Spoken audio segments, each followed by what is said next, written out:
Oke, selamat siang adik-adik semua. Ya, baik. Nah, sekarang kalian akan menonton video pembahasan soal-soal yang sudah Bapak bagikan. Nah, mudah-mudahan nanti dengan membahas ini Anda lebih memahaminya. Mungkin nanti tidak semua, ya, karena durasi. Kita jawab sampai 10 soal, sisanya nanti pasti bisa kalian jawab.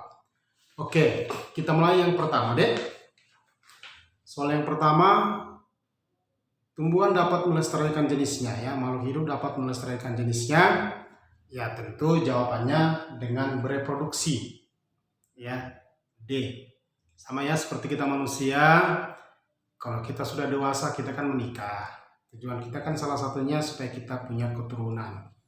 Lagi orang Batak ya kan, ya kemudian nanti anak pertama laki-laki, ya biar bisa bawa keturunan. Oke, tapi jangan dulu berpikir untuk menikah ya, masih lama lagi. Baik, yang kedua, agar tubuh terhindar dari bahaya keracunan zat-zat sisa. Ya, tubuh kita punya kemampuan membuangnya.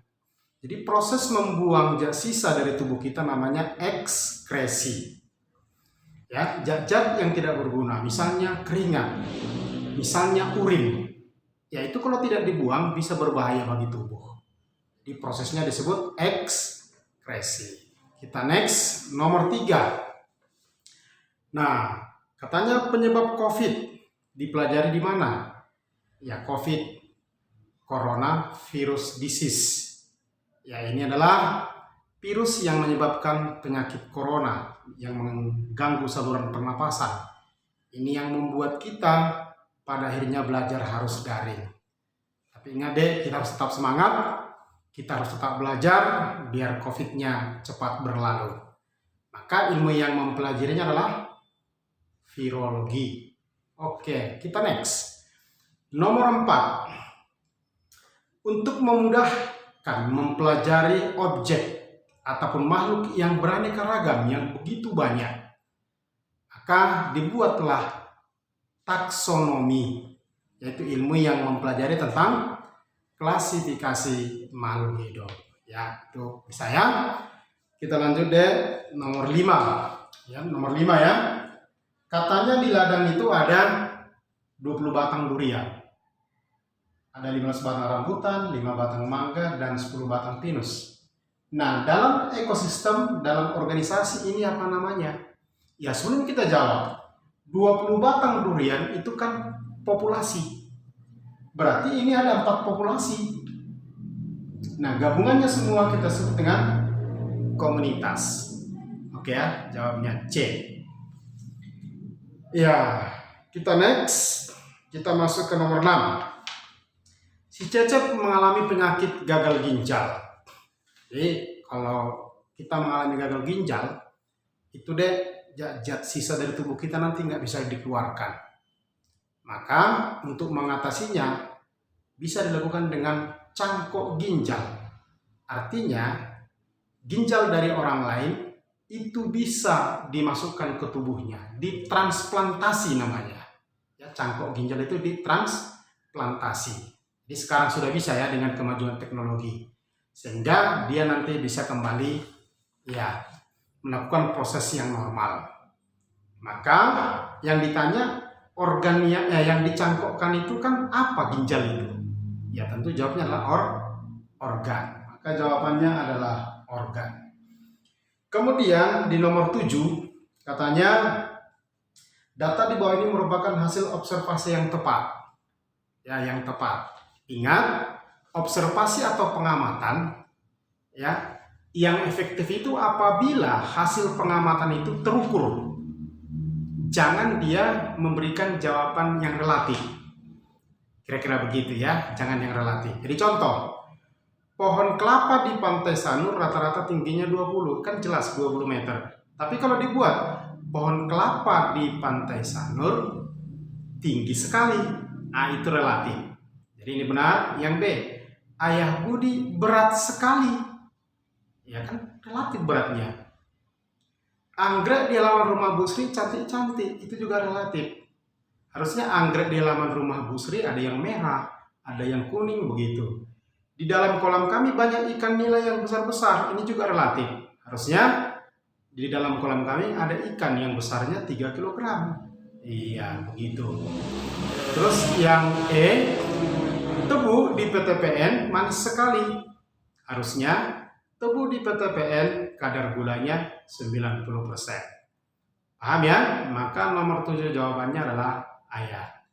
Oke, coba kita tarik nafas dulu semua deh. Ya.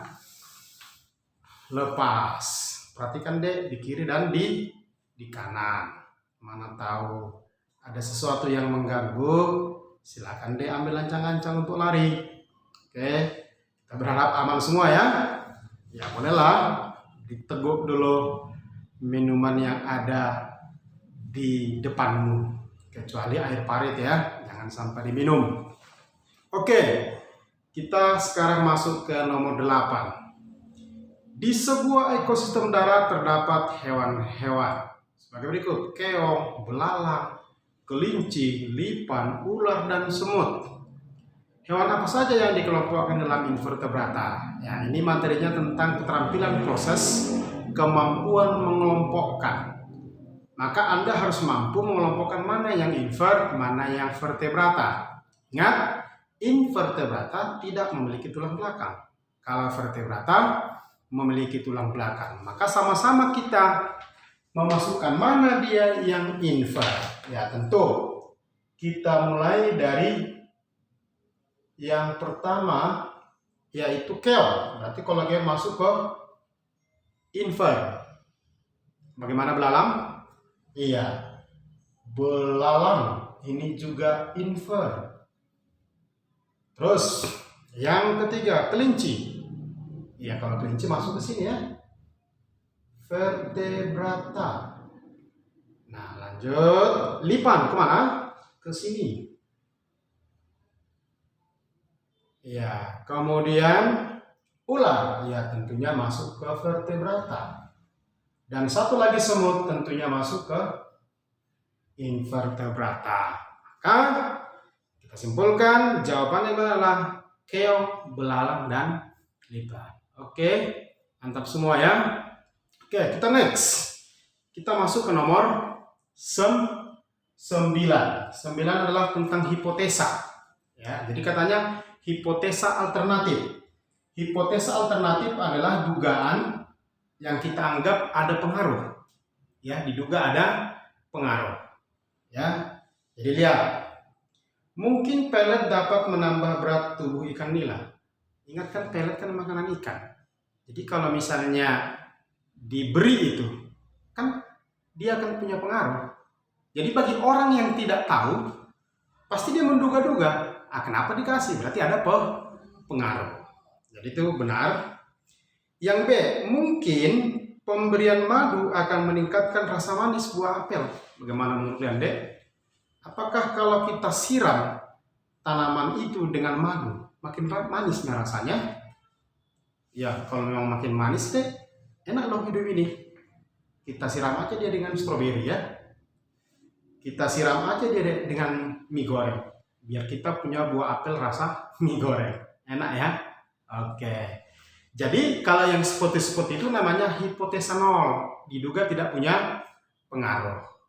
Maka yang B itulah yang salah. Karena soal kita kan kecuali. Ya, jawabannya adalah bola. Oke, lanjut nomor 10. Pengaruh judulnya pengaruh pemberian pupuk NPK Mutiara terhadap tinggi tanaman jagung. Nah, jika Anda disuruh melakukan eksperimen dengan judul di atas, maka variabel bebasnya adalah, oke, adik-adik semua, jika kita diberikan sebuah judul seperti ini, maka kita bisa menentukan 3 variabel, ya, 3 variabel atau peubah atau faktor-faktor yang mempengaruhi tanaman jagung. Oke, yang pertama, variabel kontrol. Ya, ini adalah variabel yang dibuat sama. Terus variabel B bebas ini adalah variabel yang dibuat berbeda. Tadi sama, ini berbeda. Yang ketiga, ini adalah variabel terikat. Pengaruh dari variabel bebas. Oke. Nah, itu definisi dulu. Biar lebih jelas, perhatikan. Secara sederhana, eksperimen ini bisa kita lakukan seperti ini. Yang pertama, kita siapkan misalnya 2 buah polybag dengan ukuran yang sama. Kemudian kita masukkan ke dalam polybag ini tanah yang sama. Ingat ya, tanah yang sama, tidak boleh berbeda. Kemudian kita masukkan benih jagung yang sama. Jangan di sini jagung, di sini kau buat jengkol deh. Enggak nyambung ya kan? Ya harus sama. Polybag, tanah, dan benih jagung kan kita kasih sama. Itulah variabel kontrol ini. Iya, jadi kita tuliskan polybag, terus tanah, dan benih. Oke, apakah cuma itu variabel kontrol? Oh, banyak. Nah, misalnya kan kita siram dengan air, tapi dengan catatan airnya sama. Nah, itu termasuk variabel kontrol. Terus kita letakkan misalnya dia harus di tempat yang sama. Berarti lingkungan itu juga variabel kontrol. Jangan gini deh, satu misalnya kau buat kena sinar, satu lagi ditutupi, itu nggak boleh. Nanti itu sudah jadi variabel bebas. Paham? Oke, kita next. Nah, yang ini misalnya A, ini B, misalnya ini tidak kita kasih NPK 0 gram. Tetapi yang ini misalnya kita kasih 0,5 gram NPK. Paham ya? Ini tidak dikasih, ini dikasih. Kan beda. Maka inilah yang disebut variabel bebas. Berarti dosis NPK atau takaran NPK. Bisa kira-kira? Oke. Nah, selanjutnya setelah kita lakukan tadi, ini kita kasih NPK, singkat cerita nanti kan ini tumbuh. Nah, misalnya begini. Ya, kita bernalar bahwa dibela nanti tanaman lebih tinggi. Kan begitu. Jadi karena di sini ada pupuk, maka jagung lebih tinggi. Nah, berpengaruh nggak pupuknya? Berpengaruh. Nah, maka variabel terikat adalah pengaruh variabel bebas. Iya, berarti apalah itu? Berarti ini ya.